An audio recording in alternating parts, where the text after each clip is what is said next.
A culture is only as great as its dreams, and its dreams are dreamed by artists. L. Ron Hubbard. What is Scientology? Scientology is an applied religious philosophy that has real, tangible solutions to the problems you face in life. Solutions that work for anyone of any race, creed, or religious faith. Case in point, the African American community. Scientology and artists are combining to help clear the way for African America to rise to greater heights than ever before in history. I'm Ed Clark. This is What is Scientology?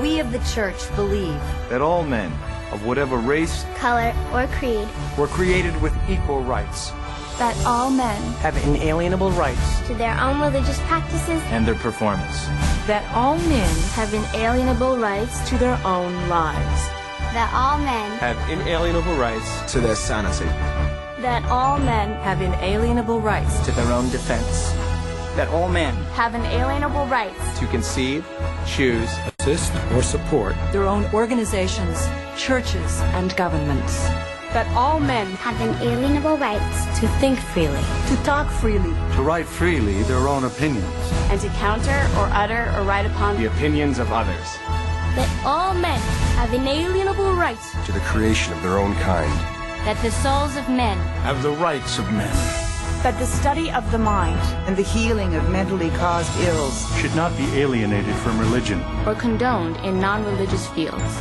and that no agency less than God has the power to suspend or set aside these rights, overtly or covertly. And we of the Church believe that man is basically good, that he is seeking to survive, that his survival depends upon himself and upon his fellows, and his attainment of brotherhood with the universe. And we of the Church believe that the laws of God forbid man to destroy his own kind, to destroy the sanity of another, To destroy or enslave another's soul, to destroy or reduce the survival of one's companions or one's group. and we of the Church believe that the spirit can be saved, and that the Spirit alone may save or heal the body.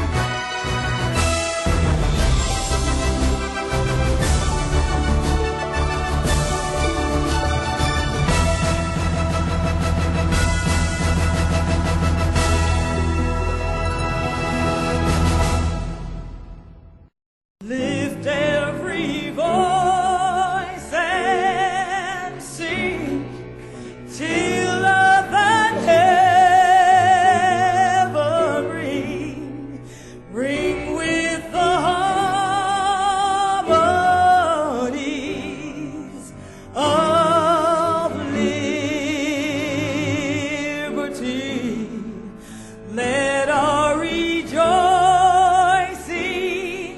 rise high as the listening skies. Let it resound loud as the rolling sea.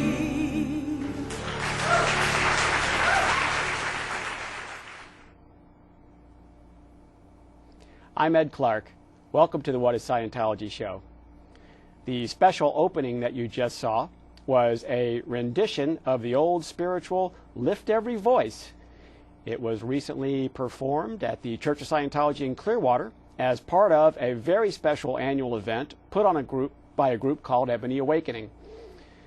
We're going to find out all about that, and we're going to talk about the Church of Scientology's role in assisting the African American community. And there's no one better to do that with than my guest right now. She is the Director of Public Affairs at the Church of Scientology in Clearwater, and her name is Pat Harney. Pat, welcome to the show. Thank you, Ed. Thanks for having me, and it's my pleasure to talk about the tribute today. Well, it's really great having you. I know you've been on before, and I always love having you on the show. I want you to know that. Thank you. And let's talk about this. We've got a lot to talk about in a short period of time. Let's start with What is Ebony Awakening? Well, Ebony Awakening is a group of African-American Scientologists. It was founded by Amanda Ambrose.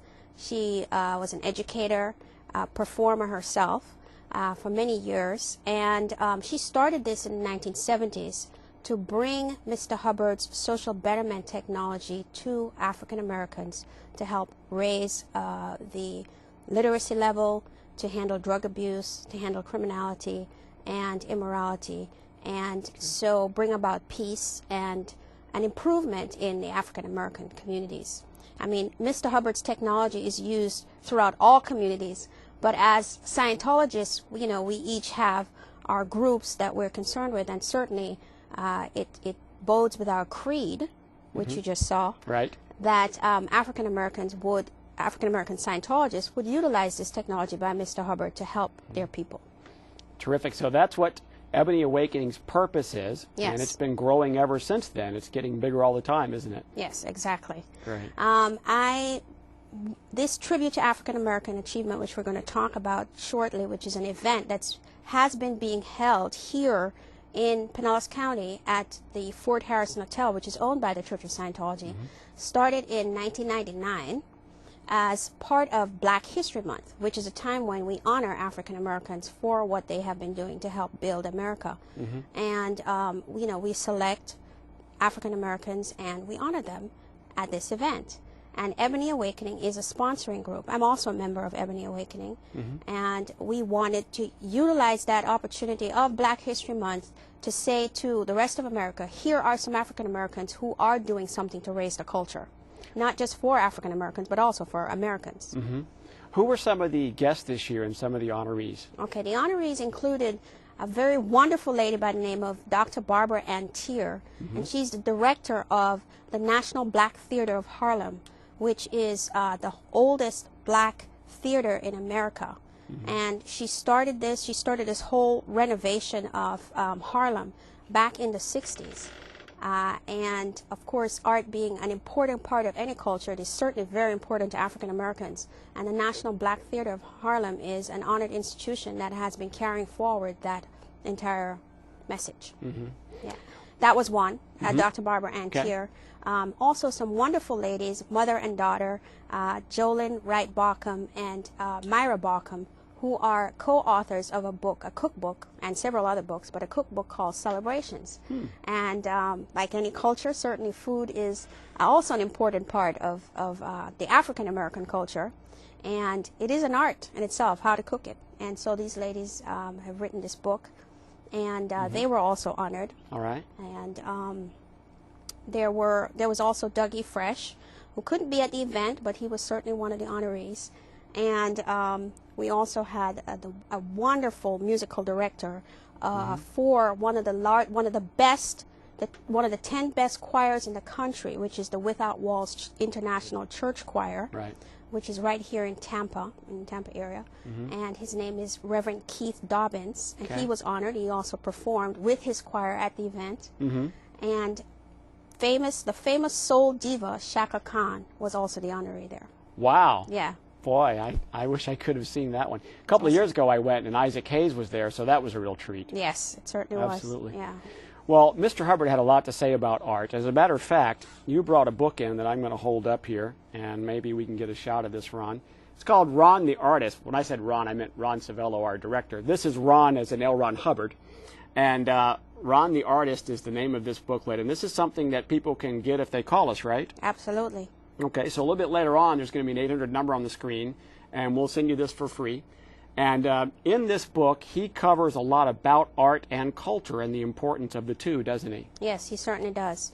And, of course, L. Ron Hubbard is the founder of Scientology and the Scientology religious philosophy. But in so doing, like you said earlier, a culture is only as great as its dreams, and its dreams are dreamed by artists, is, something that Mr. Hubbard said. And he said that, he who can truly communicate is a higher being that others look to. If you look at all the artists and what they have to say and how they express themselves, and the truly great artists, they're revered amongst people. Certainly, art has played an important role in the African American community. If I can just